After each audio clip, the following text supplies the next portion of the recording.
Сәлем достар, бүгінгі тақырыбымыз өкпе сынуы, отек. Өкпе сыну дегеніміз не? Ол кенеттен жүрек жеткіліксіз нәтижесінде немесе тағы да басқа себептермен альвеолларда сұйықтықтың жиналуымен, газ алмасудың бұзылуымен және тіндердің гипоксиясымен жүретін жедел жағдай, острое состоянияны өкпе сыну деп атайды. Өкпе сынуының негізгі себептері бар, ол кардиогенді, не кардиогенді бөледі, бірақ общий біріктіре салғанда негізгі себептері ең бірінші жоғары қан қысымы, давленияның бірден кенеттен жоғары көтерілуі өкпе сынуына алып келеді. Жүрек жеткіліксіздігі, жедел жүрек жеткіліксіздігі, жедел сол жақ қан жеткіліксіздігі немесе жедел оң жақ қан жеткіліксіздігі өкпе сынуына алып келеді. Жүректің ишемиялық аурулары, кардиомиопатия бар, дилатационный бар мысалға, кардиосклероз, постинфарктный кардиосклероз өкпе сынуына алып келеді. Сепсис өкпе сынуына алып келеді. Әртүрлі наркотиктермен передозировка немесе әртүрлі иістерді иіскейтін адамдарда осы тоже наркотикпен айналысатын. Келесі тау ауру дейді, биіктікте жүретін альпинисттер болсын, ол жақта давление бөлік болғандықтан өкпедегі давление, гидростатикалық давлениені көтеріп өкпе сынуы мүмкін. Травма, әртүрлі травмалар, өкпе воспалениесі, пневмония, аритмиялар, қан шашушылық аритмиялар, әртүрлі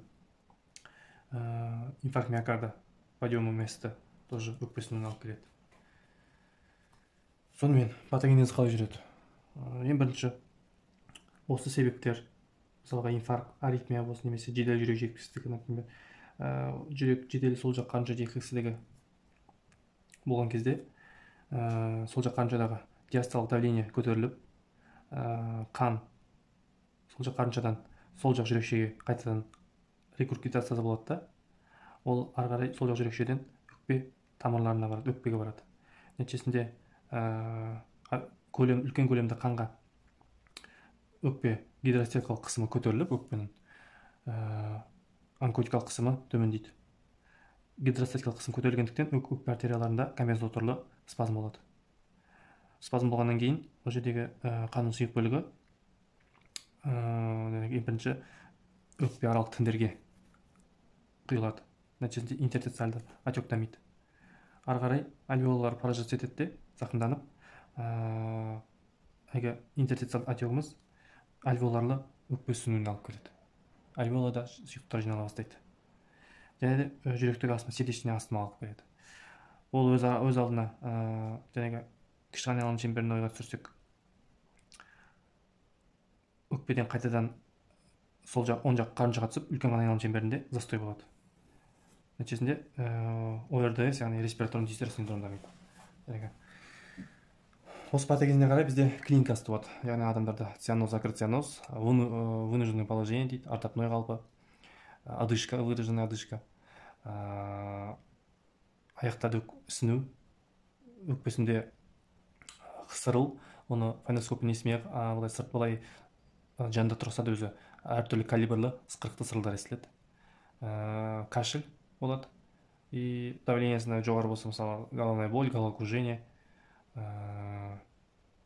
жалпы бір көрген адам, бір рет көрсе отек легких, ол бірден есте сақтап қалады. Осы кезде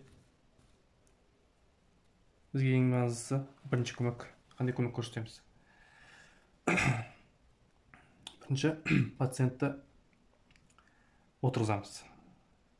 Пациент негізі өзінің ыңғайлы қалыпта жоқ отыратындай кезде ортопной қалпында өзі иығына сүйеніп, ортопной қалпы деген диафрагмалды бұлшықеттер босату, қабырғалық бұлшықеттер біраз босату үшін пациент иығына тіреліп отырады ғой. Сол ортопной қалпында отырғызамыз.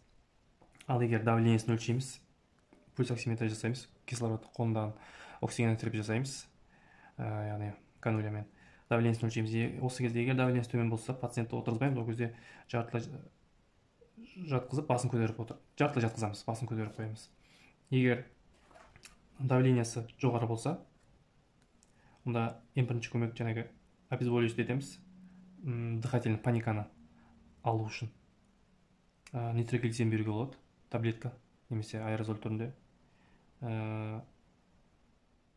Бір рет тіл астына себеміз, немесе таблеткасын береміз, тосамыз 5 минуттай, әсер етпесе тағы да береміз, әсер етпесе наркотический аналгетиктер береміз, яғни морфин.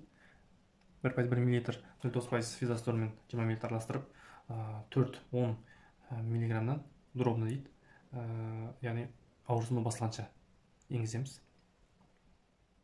Одан кейін гепарин саламыз міндетті түрде. Және де пеногастиния дейді, өкпесін басатын спирт капт етеміз. Ол 0,1% 10 миллиграмм плюс 100 физосторға қарасып капт етуге болады. Болмаса этил спиртін кислородпен демалып кезде құйып, сол жерде мұрынмен демалдыруға болады.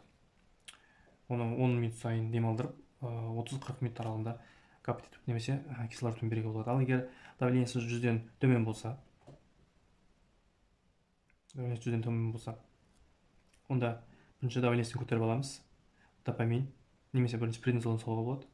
90-120 стройны. Немесе допамин капт етеміз. 250 миллиграмм, 250 физрасторда. Бұл кезде давлениесі қайтадан көтеріліп, отек легкихті асқындыруы мүмкін. Сондықтан фуросемид міндетті түрде 20-80 миллиграмм внутрivенous стройны. Енді бұл дозировкасы адамның сырт келбетіне байланысты. Егер толық адам болса, мысалы 80 миллиграмм, болса 40 миллиграмм береміз. Сөйтіп, міндетті түрде жеткіземіз больницаға, немесе осындай көмектерді көрсетеміз. Сонымен бірінші сонда давлениеға артериялық қан қысымына мән беру керек. Жоғары болса бірінші түсіреміз, обязательно мочегонный беріп обезболить, жоғары төмен болса оны бірінші көтеріп аламыз да қайтадан фуросемидтерді салып, гепарин салып түсіреміз.